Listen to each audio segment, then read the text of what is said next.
भगवान श्री कृष्ण जब माता देवकी और पिता वसुदेव को कंस के चंगुल से छुड़ाने गए तब उनकी उम्र 14 वर्ष थी।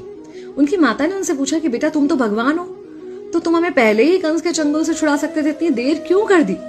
तो कृष्ण जी ने कहा, माता क्या पिछले जन्म में आपने मुझे 14 वर्ष का वनवास नहीं दिया था? माता हैरान रह गई, बोली ये क्या कह रहे हैं आप?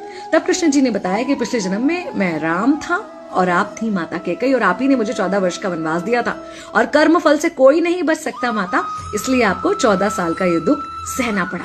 तब आश्चर्यचकित होते हुए माता ने पूछा, तो फिर यशोदा पिछले जन्म में कौन थी?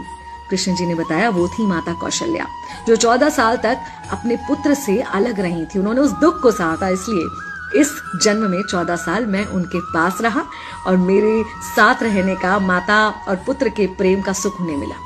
कहने का मतलब यह है कि कर्म फल से ना उस युग में कोई बचा था, ना आज कोई बचेगा। खुद भगवान भी कर्म फल से नहीं बच सकते, इसलिए अपने हर एक कर्म को बहुत सोच समझ कर कीजिए, क्योंकि जिसके भी खिलाफ आप कुछ गलत कर रहे हैं उससे आपकी शत्रुता कुछ समय या शायद एक जन्म की है, लेकिन उसके साथ कुछ गलत करके आप अपने कई जन्म बिगाड़ सकते हैं।